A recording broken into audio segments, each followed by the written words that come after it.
Welcome, everyone in the United States, Canada, and around the world to another episode of It's a Wrap with Rap, the podcast of overcomers and useful information to better our daily life and mental well-being. I am Ron Rappaport, your host. I would like to thank all our listeners, our viewers, and our sponsors and supporters for making the podcast such a success.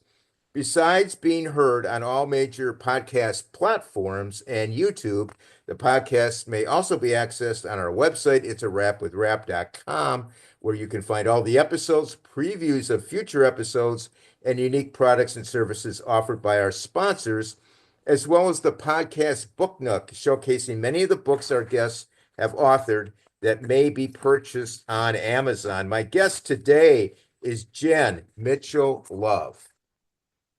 Now, Jen is an attorney, mediator, and intuitive health and wellness life coach with a mission to transform the way people experience divorce. With 19 years of legal experience, she founded Solace Divorce Mediation in 2014, creating a high vibrational, love centered approach to divorce that shifts the process from destruction to empowerment, growth, and healing. Now, beyond divorce mediation, Jen's work focuses on helping individuals achieve balance in their mental, emotional, physical, and spiritual selves. She assists clients in tuning into their inner guidance and truth, navigating life transitions, and transcending limiting beliefs. Jen offers coaching, workshops, retreats, and created Divorce with Love Masterclass on topics such as healing from grief and loss, self-discovery, and creating an authentic life. Jen is also passionate about teaching therapists and mediators how to energetically protect themselves while working with clients. She provides education on 5D consciousness, energy healing, and mindfulness to shift mediation and healing practices into a higher vibrational space. Jen has authored her book, Shine, Soul, Shine, to help individuals move from the darkness of divorce into the light, providing a loving, high vibrational roadmap for transformation. Welcome, Jen, to the podcast. Oh, Ron, thank you. Thank you so much for having me here. I'm really Well, it is a excited. pleasure to have you, and this is an awesome topic we're discussing, and it affects so many people. Uh, Yes. I don't know what the divorce rate is now. I'm sure it's over, is it 50% or more? That's what it was. Yeah, I don't know what it is currently. I feel that it probably is increasing. I think there's a lot of change happening in the human consciousness, Yeah, change in relationships, jobs, where they're living. There's lots of yeah. change everywhere. Now, you graduated from law school in 2006 Yes. and spent your first 9 years practicing family law litigation. Tell us about that time period and your thoughts on how you felt about what you were doing. Oh, that's a great question. So, yeah, I graduated in 2006 and I went right into a law firm. And I just started doing what attorneys are trained to do. We're told we're supposed to bill, 200 billable hours in a month and go to court and be the zealous advocate representing our client's best interest. And back then, I didn't really know much about energy. But I did know that it didn't make me feel good. I didn't enjoy it. It was very stressful, I found. And I didn't have a lot of control over anything in that space. And it took a long time. The average divorce that I would be working on would take over 2 years from start to finish. And I would see my clients in the beginning being one way, and then at the end being a very different way. Physically, they would usually gain weight. They'd be very stressed and oftentimes would, physical illness would present because of the stress. And it was just too overwhelming. And it was fine until I had my own children. And when I say fine, I mean that's what we were programmed to do as attorneys. It's like you graduate and you work in a firm and you work really hard and you do all the things and you file the motions and you go to court and you argue.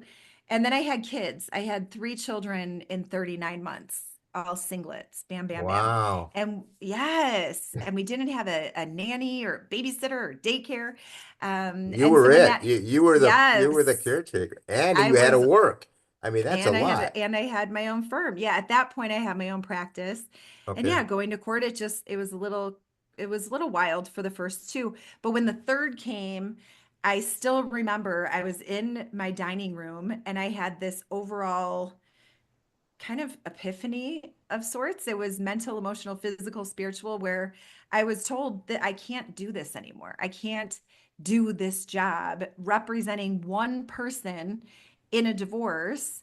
And especially when kids are involved, because then I had children. Before Right. that, I didn't have kids. So I had no Right. idea what the Right. bigger impact was because you're trained to be the zealous advocate for your client and represent your client's best interest and your client's best interest solely as if they're an island of one.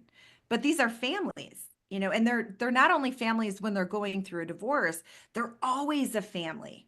And so when my youngest came, the message that came to me was there must be a better way to do this. There just has to be a better way. And so at the time I had I think around 40 cases that I was juggling in my workload and I referred all of them out.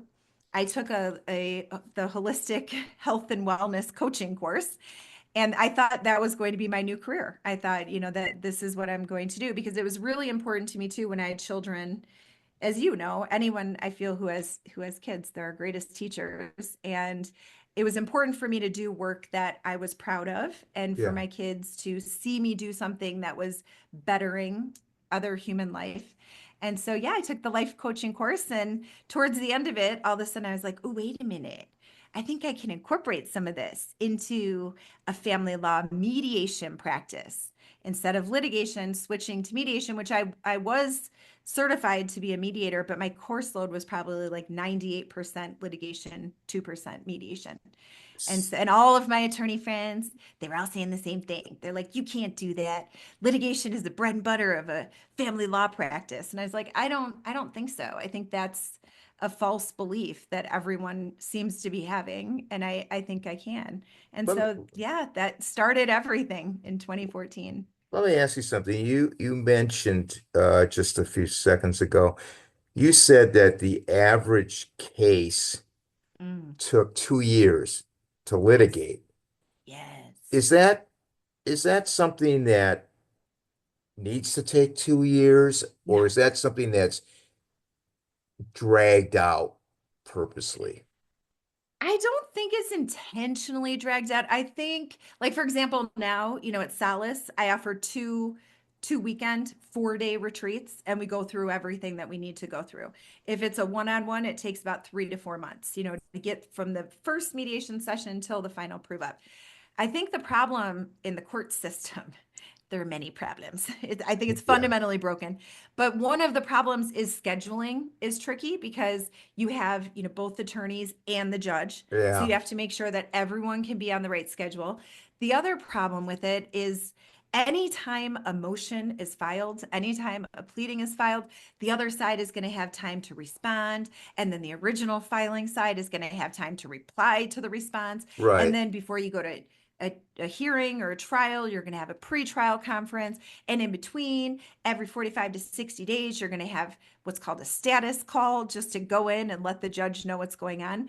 I think the other really big problem that causes everything to take so long is that there's so many cases. The judges are over flooded with cases and Yeah. there's only a certain amount of hours in a day, you know, especially a work day. Like this is a job for the judge and the judge has to be sitting on the bench for a certain amount of that time.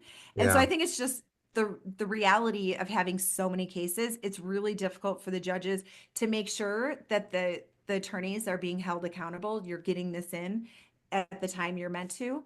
And I think the final issue of why it takes so long is because for marital property division, I always say there's three buckets to the marital settlement agreement. There's asset and debt division, support calculations, and then those extra expenses for kids.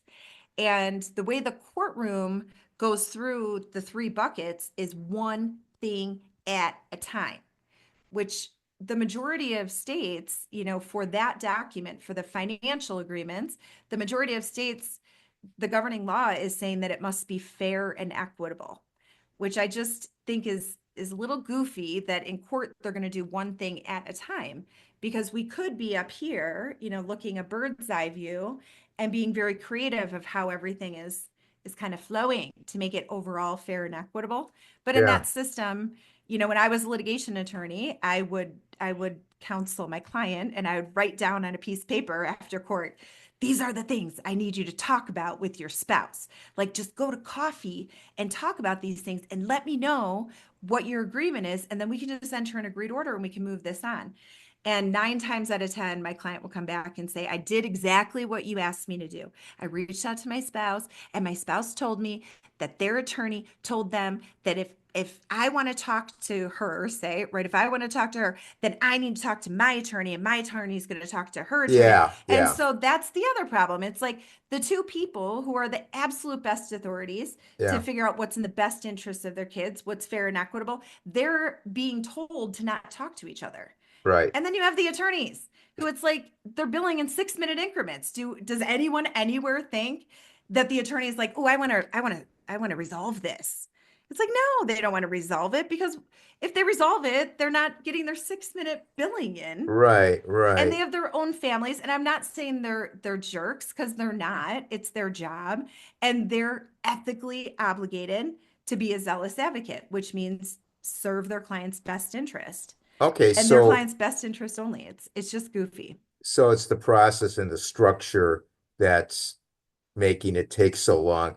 But my other question is just for myself and my audience as well.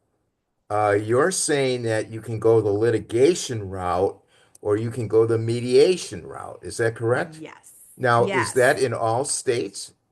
In all states. And I do believe that 95% of cases can be handled outside of court. They don't need the court system, but people are so programmed Yeah. to believe, when Yeah. divorce happens, and they're freaked out, I think, by their friends and family, like, you need to get an attorney, you need to go to court, you need to fight. It's going to take you years. It's going to cost you hundreds of thousands of dollars. Your kids are going to be screwed up and you're going to hate each other. And everyone's just like these programmed, like, okay, we're going to do this, and they all get the same result. And I really Okay. think 95% can be out.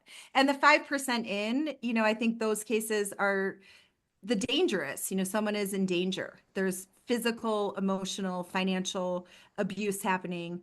They need a judge to intervene. And I think if the 95% came out, the judges would actually be able to focus energies in the cases that really need it. Does the lawyer who the people go to, the man and the woman, uh, Mhm.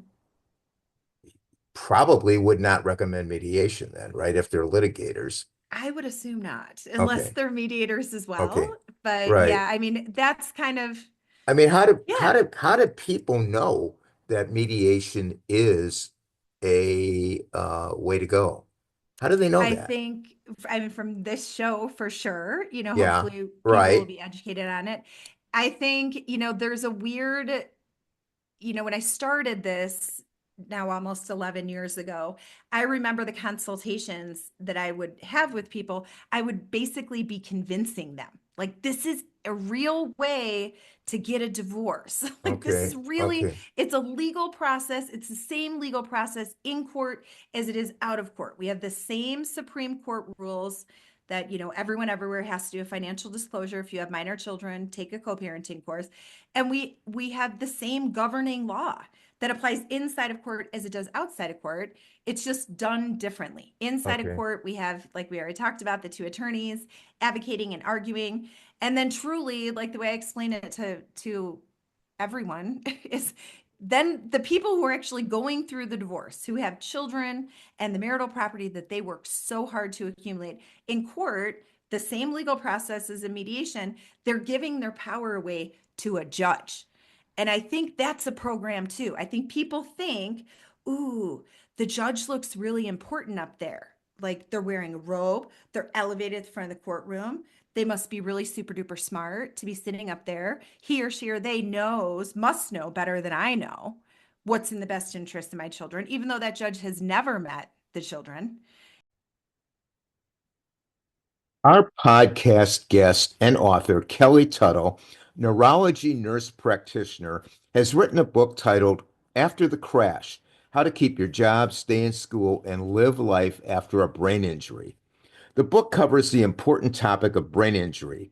It is estimated that between 3.2 and 5.3 million people in the United States alone live with a disability caused by a traumatic brain injury, which is probably a low estimate because only those hospitalized are counted. 2.8 million people in the United States sustain a traumatic brain injury yearly. This book is for everyone to read, as we are all at risk of sustaining a head injury from crashing our car, playing sports, having an object strike our heads, brawling, being exposed to a blast in the military, and many other numerous ways. We all need to arm ourselves with knowledge on this subject so we know what to do if this type of injury occurs in our lives and the lives of our loved ones. Knowledge is power, and this type of injury is nothing to ignore. It can be deadly.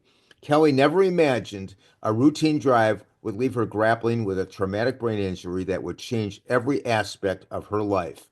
Based on her own recovery experiences and evidence based insights, Kelly shares strategic steps that will help the patient keep working, learning, and living your life as your brain and body heal. With honesty and empathy, this book is an indispensable guide for anyone battling the emotional, physical, and cognitive struggles of traumatic brain injury, including memory fog, chronic fatigue, emotional outbursts, and loss of identity. Gain valuable recovery methods and learn the brain trauma recovery stages, the invisible effects of traumatic brain injury, how to identify often overlooked symptoms, how to choose a healthcare provider to deal with head injuries, how to communicate effectively with doctors, strategies to manage overstimulation, how to rebuild your sense of self through mindfulness, lifestyle changes, and the courage to embrace a different future, healing one step at a time.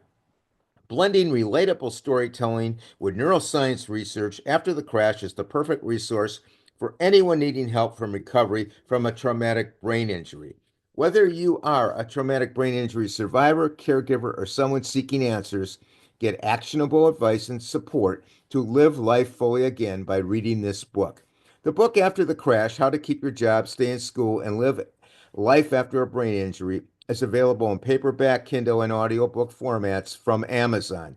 Details will be listed in the podcast notes or by clicking the link provided in this announcement.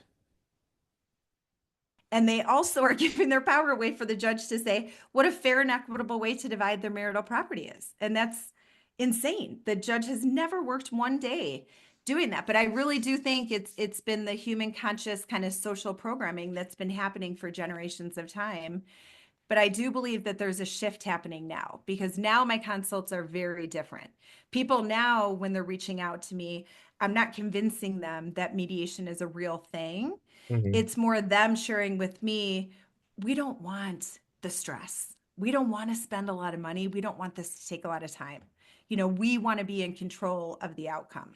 Okay, so it would be fair to say that from a time standpoint and a financial standpoint, mediation would be much easier and uh, economical. 100%. And I think 100. it's also, in addition to that, I think it's also very empowering. Yeah, I think a lot of people are threatened by legal stuff. They're like, oh, I couldn't possibly do that. It's the law. I'm not an attorney. I'm yeah. not a paralegal. But it really is very easy to understand when it's explained to you, through a mediator Okay, who's neutral. I could see a roadblock being where you really have two people who just can't communicate. And Yeah, well, they're gonna go the litigation route because they just don't want to, converse with each other. Would that be yeah, fair? I mean, my perspective now and what I share with all my consults, is I truly believe that every soul's journey goes exactly the way that it's meant to for that soul's healing and growth. Yeah, And I think some souls must need that really really difficult, disempowering, stressful, yeah. overwhelming experience because the soul needs to learn something. I have no idea what, or Yeah. why. But Yeah. I think, I really, I feel everyone is on, their own journey of self, Yeah. and that it just flows the way that it's meant to flow. Now, what prompted uh that shift to give you the impetus to change the process? Uh I know you mentioned that you have children, Hmm. and were you, I mean, what was it that gave you that calling, do you think? It was my kids for sure. Yeah. They shifted everything away from litigation. But then within Solace, the business, she's changed so much over the past decade. And in the beginning, what I really wanted to do was I wanted to help people. I wanted to give them tips and tools and resources that they could apply when they're going through one of the most difficult times in their life to help them feel better. So I remember my very first mediation in this new space, I gifted them essential oils, a bottle of essential Oh oils to yeah, each of yeah. them to spray, and it was lavender just to calm Lavender's them. great. Yeah, You know, I got a bottle right next to me, as a matter of fact. yes. So Yeah. I mean, there and I used it on my cancer journey. yes. Just smelling that stuff, your anxiety Oh my goes gosh. way down. Totally. And Yeah, I remember gifting it to them in my yeah, office and being like, oh my gosh, like, did I really just do that?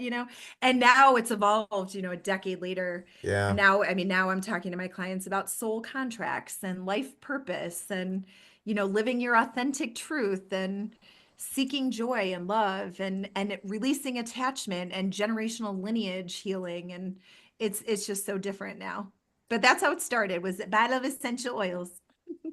That sounds great. Now, was it possible to change the process from within the system, or did you realize you had to go and work outside the system? For the work that I wanted to do, I needed to be outside of the system. I mean, they still have to go in the system at the end. I have a separate legal team that drafts all the documents for Yeah, them, e-files for them, gets them scheduled for court. So they still do need to use the system just to get the judge's signature. But the task of even attempting to fix the family law litigation system, to me, it's just, I mean, there's not even a plant usually in a courtroom, and it's not colorful. The energy and the other thing is, the family law litigation system, the court system, is solely equipped to deal with the legal process of divorce, which is why there are no plants, which is why there's no colors, which is why there's no essential oils, which is why, there are no mindfulness tips that are shared with the parties, right. and that's the thing about divorce, is it's not just a legal process, it's also a very difficult emotional process.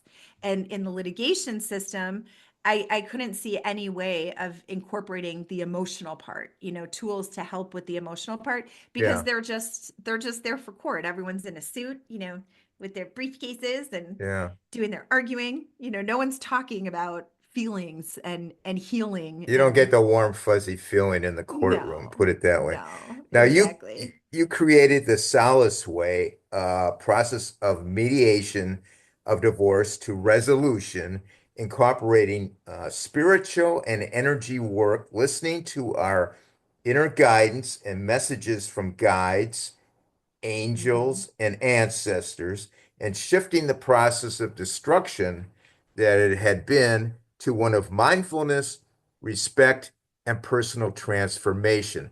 Tell us how this, what you call fifth dimensional way of divorce, differs from traditional divorce, and how you guide people through it. So the biggest difference is, and I love talking about this because this just started in December. I was given a message December 6th, and everything has shifted since then, 2024. So the best way to describe it is, what I've realized is, in the courtroom setting, because the best example is court versus, Solace. So in court, everything is externalized. It's, he did this, she said this. Everything is trying to blame and win, and it's external, external, external. All of the motions that are filed are focused on the past. And so when people are in their present moment in court, they're really not in their present moment. They're in the past moment, reliving something that was very uncomfortable. Otherwise, it wouldn't be part of a pleading. Whereas this new approach to divorce is shifting in. So it's I coach my clients and guide them to shift in and to recognize that before they were born, we enter into soul contracts with various people. And the contract of marriage is a very strong contract. It's a legal contract, of course, which is almost the irony, which brings people attracted to me because out of everything that's happening, the legal contract and dissolving the bonds of matrimony is the most minuscule, kind of easiest part of it. And I think the reason court is so crazy is because all of the emotions focusing externally are clouding the legal stuff, making the legal real complicated. But the legal is actually really easy. We have that Supreme Court, the governing law. That part is easy. The harder part is the soul contract between the two spouses. And what that soul contract is it means that your spouse is the only person in the entire world who can reflect to you the things that you need to see. And when I say you need to see, it's really the things you wanted to heal in this lifetime. So before we're born, the two spouses are talking, and one of them is like, "Ooh, this is what I want to do in this lifetime. I want to heal X, Y, and Z." And the other one is like, "Oh my gosh, like that is a lot in one lifetime. Are you sure you want to do that?" And the first one's like, "No, absolutely. I'm done doing this over and over and over again. This lineage pattern and way of being. I'm going to go this time and I'm going to heal it." And then the spouse says, "Okay, I love you so much that I'm going to help you do that. And the way I'm going to do that is I'm going to play the part perfectly and I'm going to destroy you. You are going to be at the bottom of bottoms and you're going to be forced to confront these beliefs that you have, and I'm going to be reflecting them to you and triggering you over and over and over, and it's going to get harder and harder and harder until you finally do it." And so that's the new approach that I'm taking at Solace, is recognizing that soul contract, being grateful for it, and coaching my clients individually to help them recognize what are the reflections. What is that person, when that person says this or does this that makes you really upset? What is it? What is that person doing? And then deeper than that, how is it making you feel? And then asking, have you felt that way in the relationship container before with this partner? Have you felt those same feelings? And then taking a step further, do you remember in your lifetime ever feeling that in other relationships? And then the final question, did you feel that as a child? And the final question, did you feel that as a child? 100% across the board, the answer is going to be yes, because that is what the spouse is reflecting to you. And so then you're thinking about, okay, when I was a child, when did I feel this way? And then it's an exercise of figuring out what belief did I have passed down to me from my mother, from my father, that was passed down to them from their parents and them from their parents. What belief did I take on from my generational lineage that is not my authentic truth and is not serving me? And I've had the same cycle over and over and over again throughout my life. And this could be about anything. It could be about money, it could be about love, because we all were born in different families. So we all have different beliefs about what love is. Is love hurtful? Is love where someone, isn't putting you first? And that's love. Abundance. I think that is a very prevalent, and I think Yeah. that's a really big one that's shifting right now. But really thinking about money, what are your beliefs about money? And then looking at your partner and what is that partner reflecting to you? Okay. Now, many people view divorce as a battle. How can couples shift their mindset and approach it with love and respect instead? How do Yes. you instill that? I think the big shift that needs to happen, Ron, Yeah. is for people to stop externalizing, not just in divorce either. This is just in life. Okay. How many people spend so much time watching the news and getting so angry about everything that's going, it's external, external, external. Yeah. I think the big shift in human consciousness that is naturally happening, from the third dimension to the fifth dimension, is turning it around, and I think when people really sit in a space of not feeling like they need to blame someone, not feeling like there's a good, bad, right, or wrong, not feeling any of the feelings of shame or failure that is just prevalent in our human consciousness and associated strongly with divorce.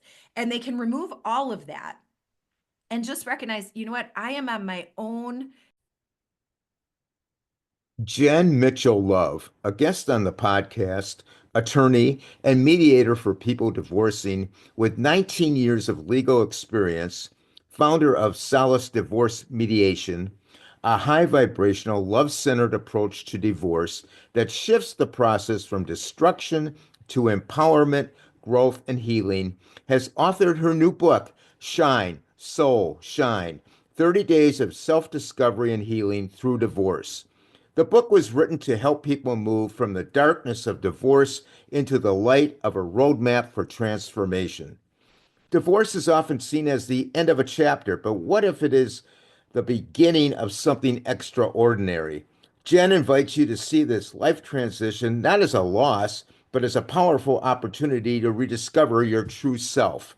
In this transformative 30-day guide, Jen combines her expertise as a divorce lawyer, mediator, intuitive coach, and advocate for personal growth to help you move through the darkness and rediscover your inner light. With daily reflections, practical exercises, and heartfelt insights, this book offers the tool and inspiration you need to reclaim your sense of self and purpose, heal emotional wounds, and release limiting beliefs. Embrace your unique journey with gratitude and love.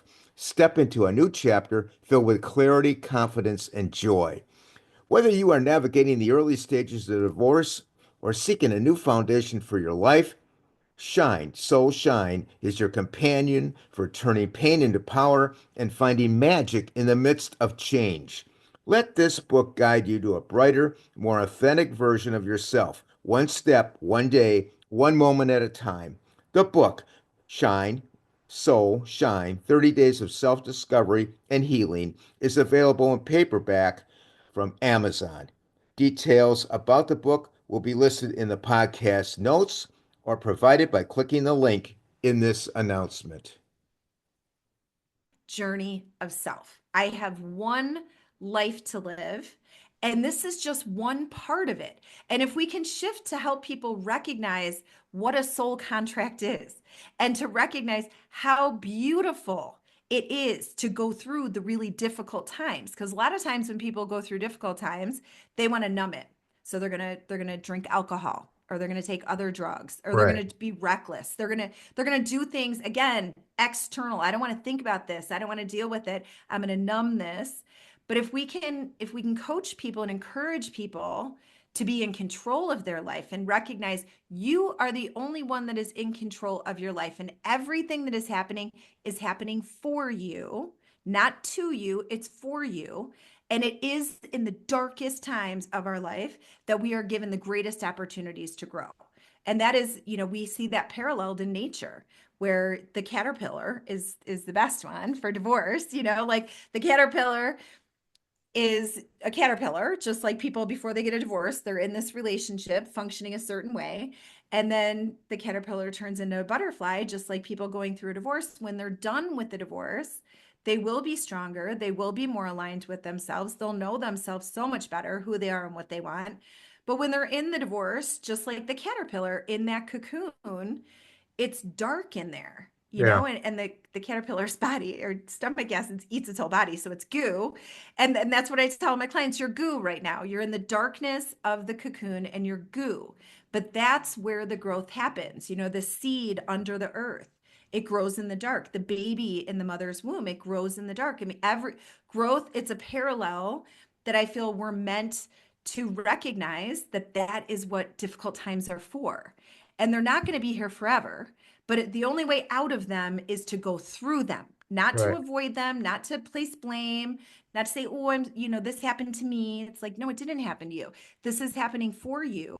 And this is a major, major opportunity for you to learn more about yourself, for you to recognize what spaces and areas still need healing. And that's why in the solace journey, I coach them through breath work and guided meditations and all of these various, tools that they can use, self-care and self-love, so they can grow, that they can use this to grow. And I think the space, getting to that space of growth throughout the divorce process when you're utilizing mediation is the empowerment piece. And I think that's something that's completely absent in the court system. There's no empower, it's disempowerment. You can't Yeah. speak. Your attorneys are talking for you. You can't make the decision. The judge is doing it for you. But when you're in a space of going through a very difficult time and you're in mediation and you recognize, okay, the two of us, this is our life. This is our family. When kids are involved, it's like, these are your Right. kids. And we're going to get How do into you want it that. to look like? And I just want to say this is a podcast that's ranked rather high on the web for overcoming. And we have said this many, many times on our episodes. Instead of saying, why is this happening to me? Mm, Why is this happening for me? And if you use 100%. uh, that phrase to in a beneficial way, you'll understand you will go forward. You will Yes. get out of that darkness, out of that tunnel, and get to the light. Yes. And and, 100%. Oh, I and love that. yeah. Now you emphasize the well-being of children during divorce. What have you viewed through the years as the biggest mistakes parents make, and how can they ensure that their kids feel empowered rather than wounded by the process? Because I know so many children are wounded by divorce. I mean, Hmm. it's a big traumatic thing for children. Yeah, it can be. I think it can be if it's done, in a way that isn't mindful and that isn't intentional. And I think the courtroom, again, to go back there, Yeah. that I think in that setting, a lot of times parents, at least when I litigated, my clients wouldn't start out ever, trying to bring the kids in, but eventually it would get to the point where something would happen and then they would use the kids, Oh yeah. as kind of as like a weapon. So I Yeah. think that's how, when you said what mistake, I think, I don't know, mistake, but that's a way that we can definitely harm, I think, children because and think of it from an energetic standpoint in the courtroom setting, the energy of the parents, they're very stressed. There's a lot of money that's being spent, there's a lot of time that's being spent. They have no control. They're very stressed, and their attorneys, like I shared earlier, most commonly are coaching them to not talk to one another. And so the kids can feel that, and I coach all my clients and share with them in my world, in my belief system, our children choose us to be their parents. They choose both people to be their parents because the children are on their own journey of self, and they know that by being born into this family with these two people, that they're each going to give them the love and teach them the lessons that they're meant to learn for their highest and greatest good. And a lot of times people say, what about, when kids are abused, they're born into a family where they're abused, and it's like, well, I don't know, maybe that soul's journey, the life purpose of that soul is to help other children that are being abused by their parent, and they wouldn't be able to do that in the most powerful way without having gone through it themselves.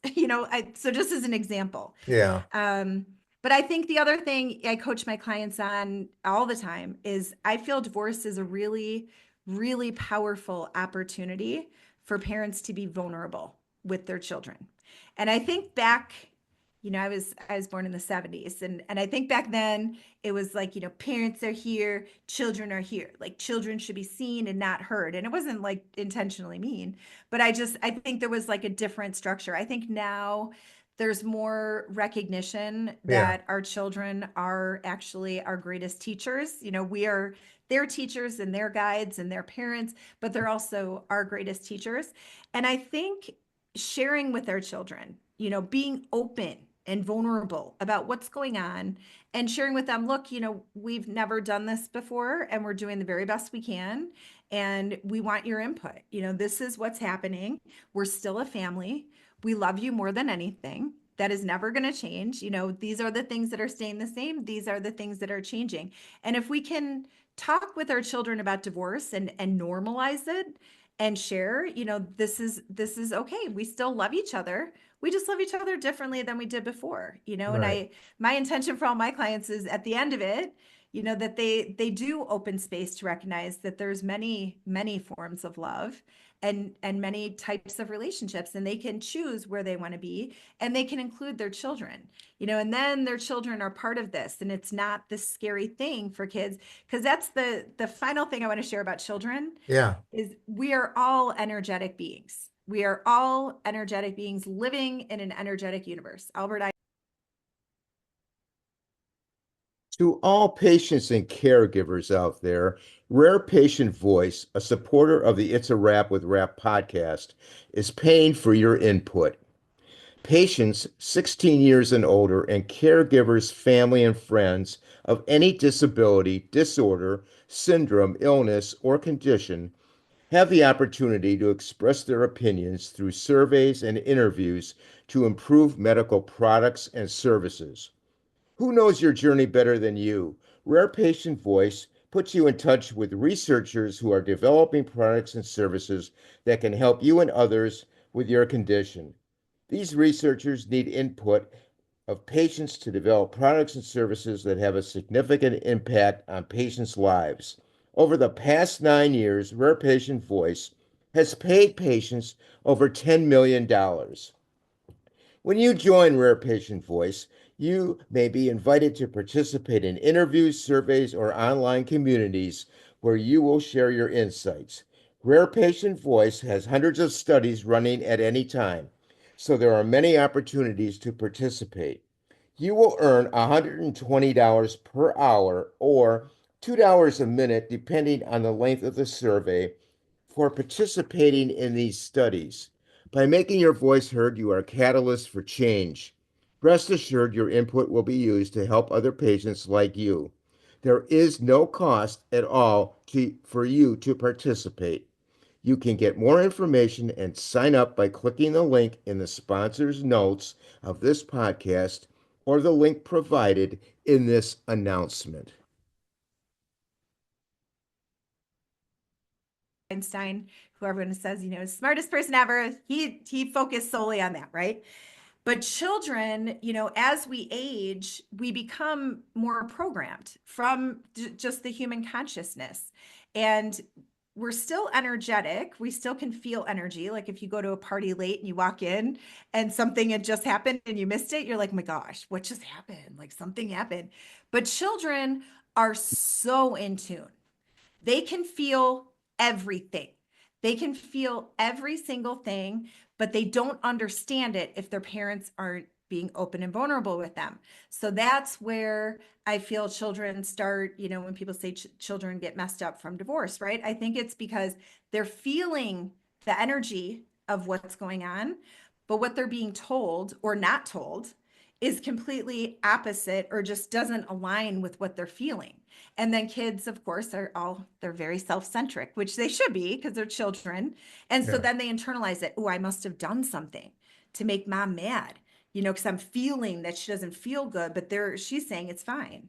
And that's the other thing, when parents want to yeah, stay together until the kids get older and they're like, oh, it's better for the kids. It's like, it's actually, I don't feel that is better for the kids. I actually feel it's terrible for children because they can feel it. And now you're modeling to them as parents what love is and what relationship is.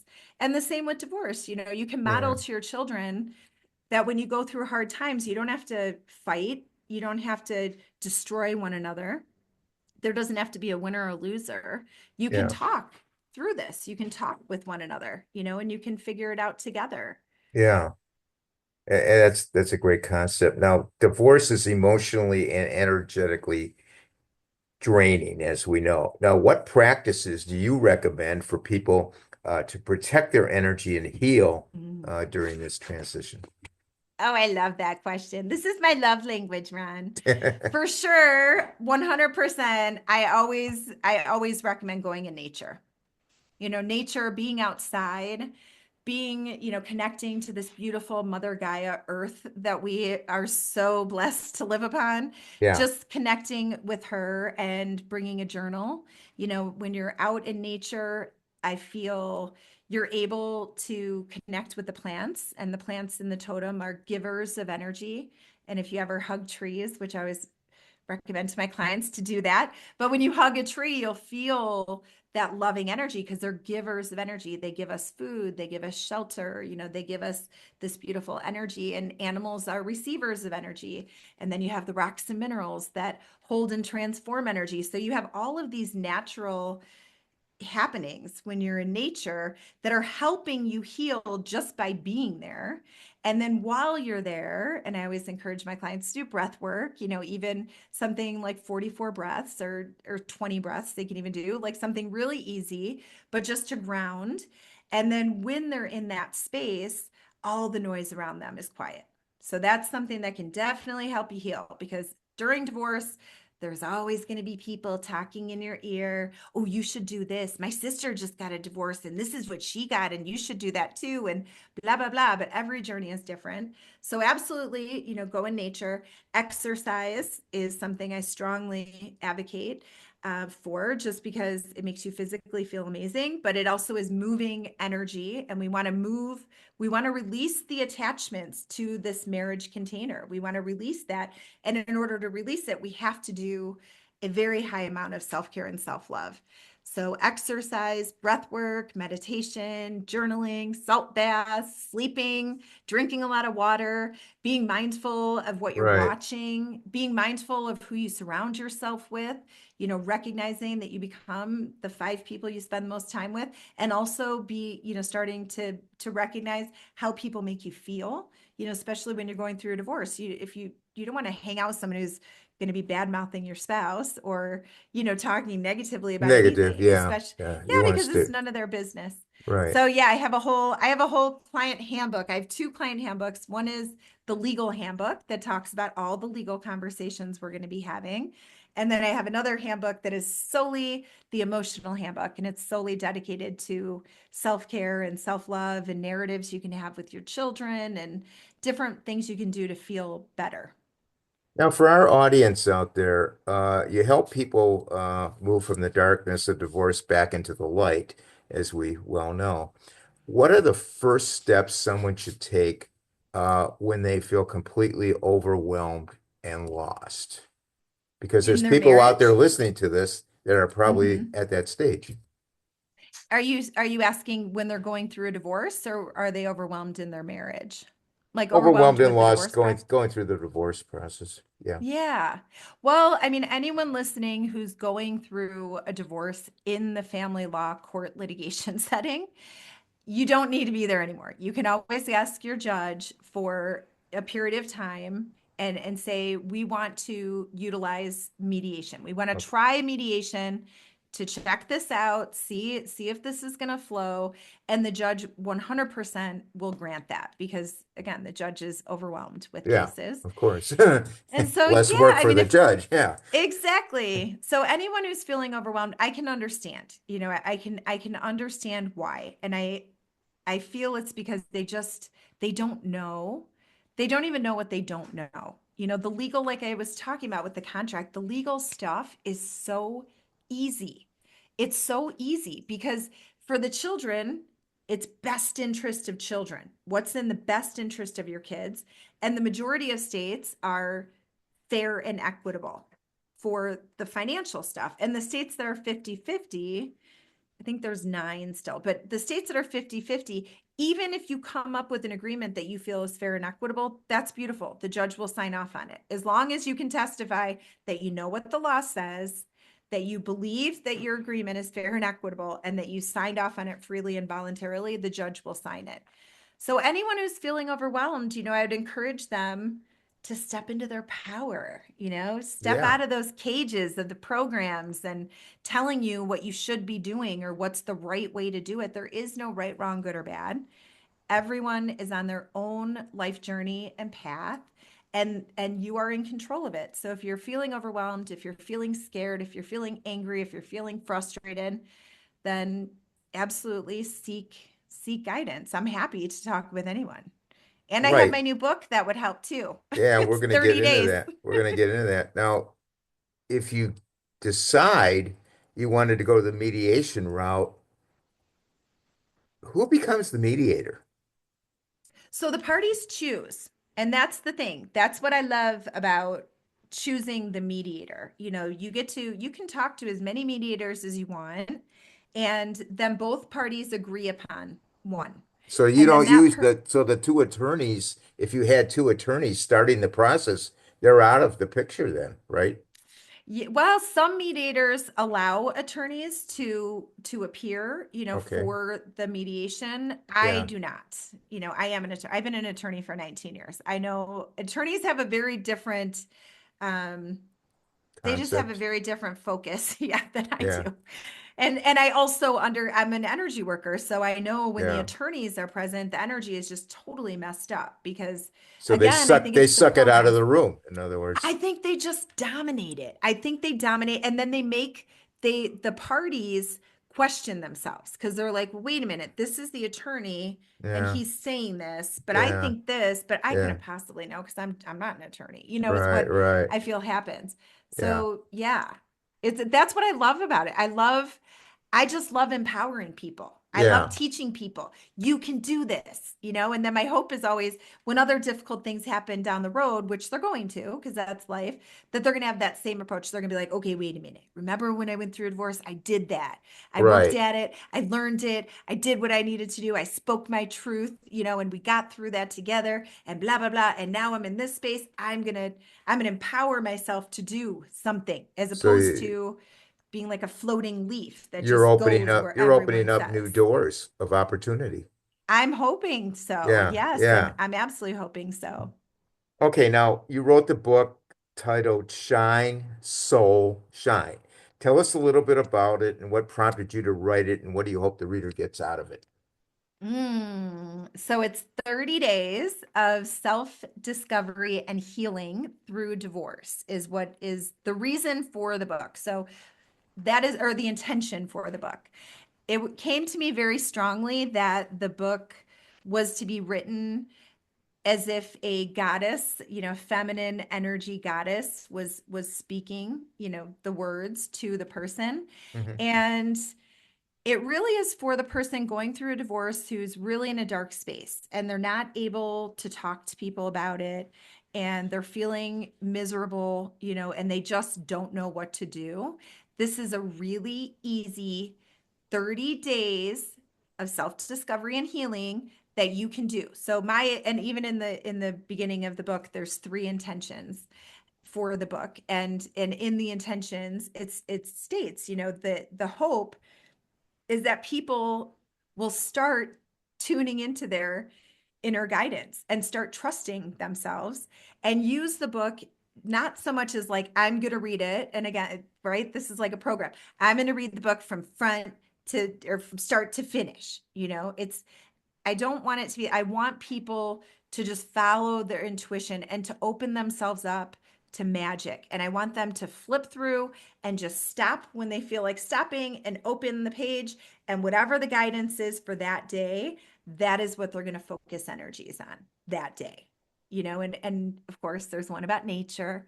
There's one about having a dance party by yourself. There's one about crying all day, staying in bed and crying all day. So there's all different things that people can do for 30 days. And my intention for it is truly to help people emerge from that darkness and recognize again the only way out is through, but the only way, going through is the individual and giving that person the authenticity and feeling of being a sovereign being and being in control of how they feel and recognizing that they're in control of every single moment, and every moment is beautiful and amazing and there's so much to be grateful for. Yeah. And yeah, I'm really excited about it. I'm Yeah. hopeful that it helps a lot of people. Did the book just come out? It did. Okay. So it did. Okay. Now Hmm. you help individuals achieve balance in their mental, emotional, physical, and spiritual selves, and you assist people into tuning into their inner guidance and truth, navigating life Hmm. transitions and transcending limiting beliefs through your coaching, workshops, and retreats and divorce with love master classes. So Hmm. how can people contact you to take advantage of all this? So everything is on the Solace website. So it's solacedivorce.com. And the masterclass is 3 hours and 39 minutes of me sharing. There's 10 modules and 36 sections. And so you can go through it, as quickly or as slowly as you choose. But it provides a full explanation of the legal process of divorce. So it's removing all the smoke and mirrors, and all of the misperceptions that typically, are in that space. And then it also focuses on the emotional process and journey and different, I go through a guided meditation in the master class. And I think really for anyone who is thinking about a divorce and is feeling overwhelmed, or even anyone in the courtroom who has no idea what they're doing there, because I mean, I guess I could just share right now what they're doing there. Everyone who is in court, the foundational documents that need to be drafted are the judgment for dissolution of marriage, which literally will take 5 minutes, full names, background, where you work, how much you earn, that kind of stuff. Then, if you have minor children, your parenting agreement and your marital settlement agreement for the financial stuff. And that is what every divorce needs if there's minor children. And most people in court have no idea. They have no idea what they're doing there. Why are these motions being filed? Why do we keep coming to court? And the answer is you're creating those three documents, but you're not creating them. The judge is creating the Right. terms within them. And it's the same documents outside. So the master class is really, it's kind of a deep dive into all the legal stuff and all Yeah. the emotional stuff. And yeah, I'm excited about that too. There's so many things happening right now. Is the master class that's been in operation? The masterclass has been live for the past year. Okay. We Okay. released it last February. All right. And so yeah, and that's something, they sign up for it and then they have access to it. They Okay. come and go. And then there's a 76-page workbook that accompanies it too. So if they like to journal or if they want to capture as they go, then that's a nice way to keep everything really clean and, make sure that everything has been thought about. Right. Now we're going to put that information about the website in the podcast notes. So Thank we'll you. have that in there. Now, in closing, for those out there going through a divorce or a family member or close friends of those going through a divorce, what words of advice or encouragement can you give them? Mm. I would share with them to breathe and to know that everything is okay, that it's all happening for you. And I would encourage them to take really, really good care of themselves and start to listen to, again, their inner guidance. Start to listen to what they need and to give themselves what they need. So if they're feeling like they want to stay in bed all day and just cry, then do that. And don't feel bad about it. Don't think while you're in bed crying, I should be doing this. I should be doing that. Oh my gosh, I'm such a loser. It's like, no, you are going through one of the most emotionally difficult experiences of your lifetime. Yeah. Every therapist everywhere will say that. It is one of the most difficult experiences that you will go through. And so definitely taking care of yourself and again going in nature. Just fall in love with yourself because that is the byproduct of divorce because it is so dark and it's so difficult for anyone going through it. When you're in that space, it's so dark, but it will pass. You will get back into the light. You will feel better. And if it's done mindfully and with intention, and where you are in the driver's seat of speaking your truth and really focusing on your children, focusing, on the fact that you are going to be in a relationship with your co-parent for the rest of your life? And what do you want that to look like? And what do you want that to feel like? And how do you want that to feel for your kids? And really stepping into that space of empowerment, you will emerge from this time stronger, and you Well, will know yourself in a very different way. You will forever have different boundaries set in place, and you will love yourself. I think that's the biggest byproduct of divorce is self-love, because when you're in this difficult space, you can talk till you're blue in the face with everybody about what's going on, and no one is going to understand it because it's not anyone else's journey but your own.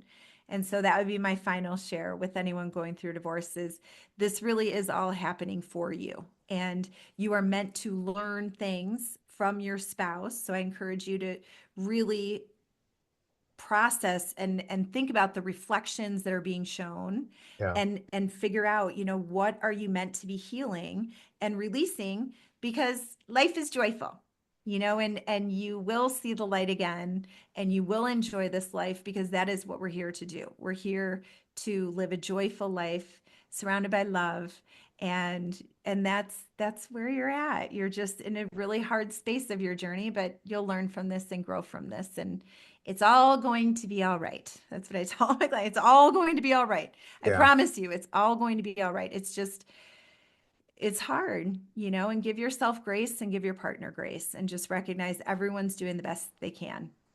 excellent advice and positive advice, I might add. I want to thank you, Jen, for being on the podcast.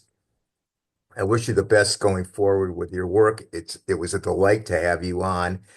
And I know you've given people listening or viewing this a lot of positive information and hope on this subject. And I know you got a Oh, lot of stuff going on in the future, and perhaps we'll have you back. Oh, Ron, I love you. It's been such a gift to be here with you. Thank you It, so much. well, And thank you, you for everything you do in this world. And you're such a warrior, and you're so inspiring, and well, you have a beautiful energy. well, And I'm thank so you. grateful for the opportunity to share this with your listeners. So Yes, thank you please do. for holding this space And so it's like I beautifully. say, I don't know who's listening to it, but hopefully, if we can help one person, I'm Exactly. a happy camper. Exactly. And I Yeah. think we will. I think we Oh, will. yeah. There's a lot of changes that are happening. We will. Yeah, So, yeah, for I think sure. people will resonate for sure. Okay. Well, God bless you. Uh, Comments and suggestions for the podcast, you can email me at it's a wrap with rap at gmail.com. Facebook, it's a wrap with rap. We have about 2,000 members. It is a private group. So if you want to join, and we're getting new members all the time, just email me. Instagram, it's a wrap with rap podcast. We're on Twitter, or X as it's known, at rapper, WRAPPER 130. We're on YouTube, it's a wrap with rap, the podcast uncut. I want to thank everyone for listening or viewing. And I want everybody to please stay safe. And for now, it's a wrap.